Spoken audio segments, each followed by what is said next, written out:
Welcome to the Monsters Among Us podcast. This is Season 2, Episode 17, The Manises UFO Incident. Tonight, we're diving deep into the Manises UFO incident. For a lot of people, this is still maybe the most, compelling and well-documented UFO encounter in Spanish history. Right. And our focus here really is to dig into what the pilots and the other witnesses, too, actually reported seeing, what they experienced that night, November 11th, 1979. Okay. And the main source we're looking at is the Wikipedia article on it. Yeah, primarily that. It covers the key reports pretty well. Gotcha. It's quite a story. Starts way up high over Ibiza, ends up with an emergency landing, and even a fighter jet getting involved. Exactly. Yeah. So let's set the scene. You've got this commercial flight, T-8 Super Caravelle flight, Yeah. JK-297. Okay. It had taken off from Salzburg, 109 passengers on board. It refueled in Mallorca, and it was heading towards Las Palmas. Standard flight path then. Pretty much. Until around 11 p.m. That's when the pilot, Francisco Javier Lerdo de Tejada, and his crew, they spotted something. A set of red lights coming at them really fast. Fast? Like how fast? Fast enough to look like they were on a collision course. That's what really got their attention, the immediate danger. Wow. Yeah, okay, so you're flying a passenger jet, see lights coming right at you. What do you do? Well, Captain Lerdo de Tejada, he did the logical thing. He immediately got on the radio. Yeah. Tried to figure out what these things were. Contacted air traffic control. Yep. He called military radar near Madrid, Torrejón de Ardoz, and also the Barcelona Flight Control Center. And what did they say? That's the kicker. Neither of them could see anything. Nothing on their radar screens matched what the pilot was describing or where he said it was. Okay, that's weird. Radar sees planes, right? Military radar definitely should. You'd think so. Yeah. Sophisticated systems designed to track everything up there, but these lights, invisible to radar apparently. So the pilot's seeing something real, alarming even, but ground control has nothing. What then? Well, facing this unknown object, still seemingly on a collision path, Captain Lerdo de Tejada took evasive action.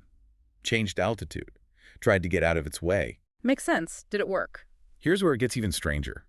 According to the pilot's report, the lights just mirrored his move.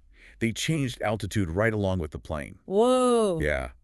They basically followed the Super Caravelle's new course, staying about half a kilometer away, just shadowing them. That doesn't sound like meteors or flares. That sounds like deliberate action. Exactly. That kind of responsiveness, that mirroring, it suggests intelligence, some kind of control. It really unnerved the crew. I bet. So what could he do? He can't shake it. He felt he couldn't. The object wasn't following any rules, it was too close for safety, and he couldn't perform any more evasive maneuvers without potentially risking the passengers.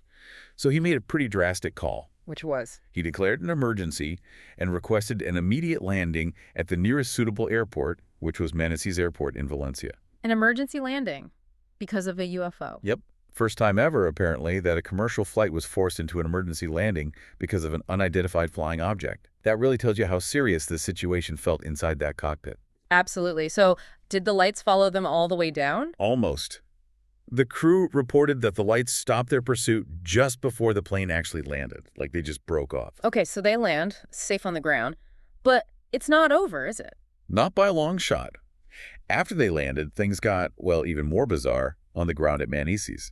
The airport's radar started picking up new signals. New signal. Like the lights came back? Not exactly the same, it seems. Yep. These were 3 distinct radar targets, and they were huge.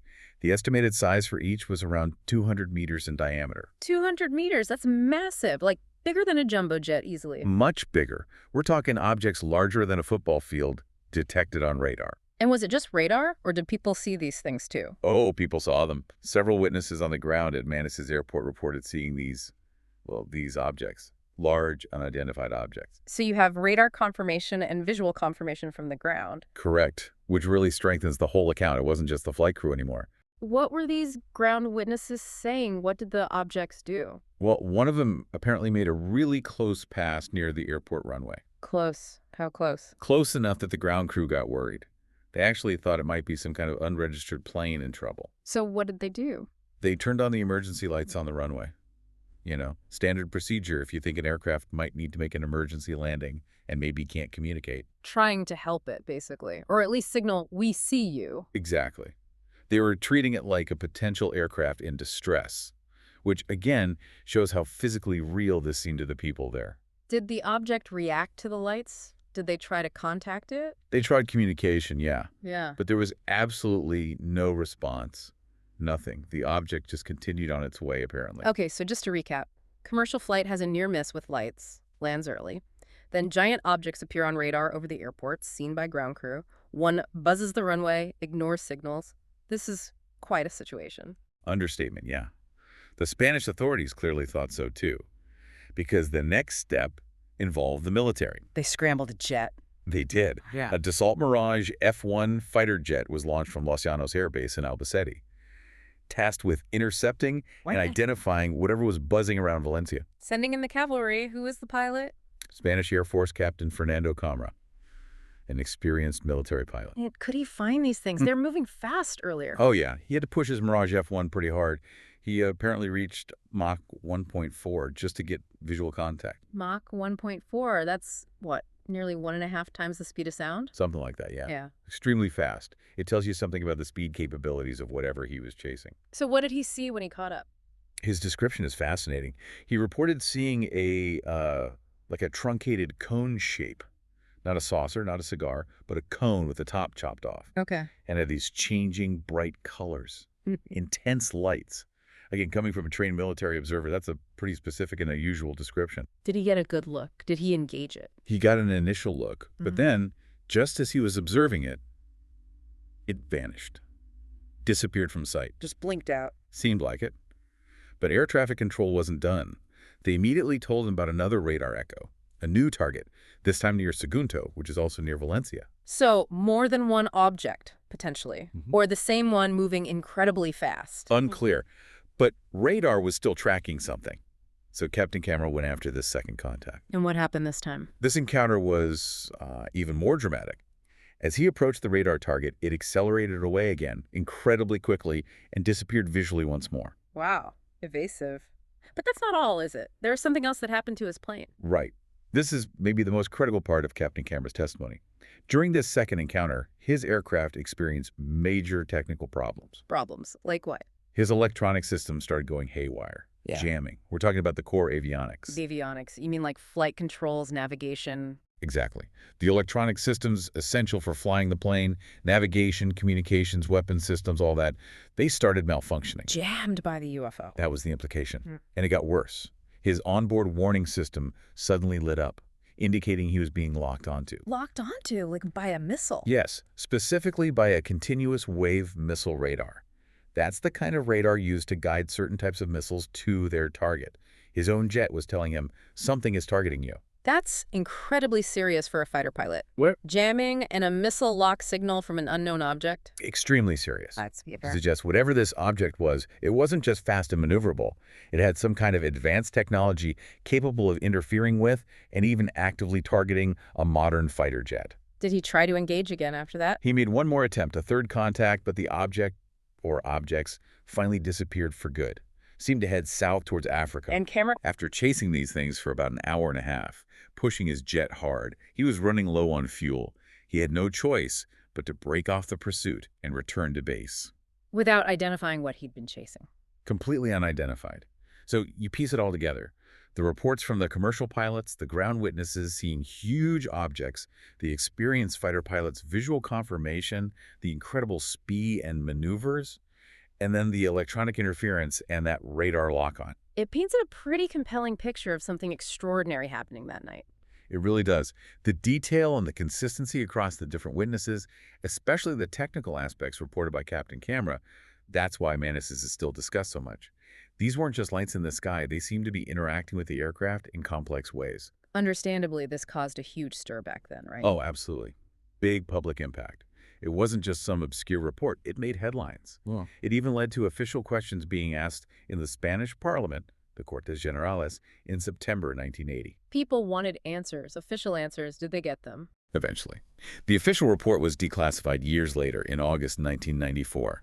And the explanation was, well, underwhelming for those involved. What did they say it was? The official conclusion attributed the sightings, all of them, the airliner crew, the ground witnesses, Captain Camara, to, and I quote, flashes emitted from a distant chemical industry complex. Chemical flares from like 100 miles away? Apparently. That, and also some stars and planets. Seriously? That explains the massive radar targets, the fighter jet jamming, the missile lock, stars and factory lights. That was the official line. Predictably, it hasn't been well received. Pretty much everyone involved, especially the pilots, rejected that explanation outright. I can see why. It feels like it dismisses the core details of their reports, especially the technical stuff with the Mirage. Exactly.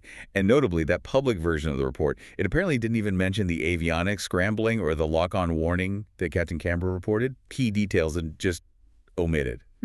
Was there any other explanation offered, maybe for the jet's problem specifically? There was another theory floated later. Around that time, due to the Iran hostage crisis, the United States Sixth Fleet was operating in the Mediterranean. The suggestion was maybe they were conducting electronic warfare exercises that could have inadvertently affected the Mirage's systems. Okay, that sounds slightly more plausible than planets causing radar locks. What did Captain Camera think of that? He rejected that too. He apparently stated the fleet was simply too far away to have caused that kind of specific interference. And crucially, he said his systems jammed precisely when he attempted to lock onto the UFO with his own infrared missile systems. The timing for him pointed directly at the object itself. So the mystery basically remains unsolved, officially explained away, but deeply unsatisfying for the witnesses. That's pretty much where it stands. A collection of extraordinary reports from credible observers, an official explanation that doesn't seem to fit the facts reported, and lingering questions about what exactly was in the skies over Spain that night. That is the end of this episode. Until next time, keep to the shadows. Some legends are best left undiscovered.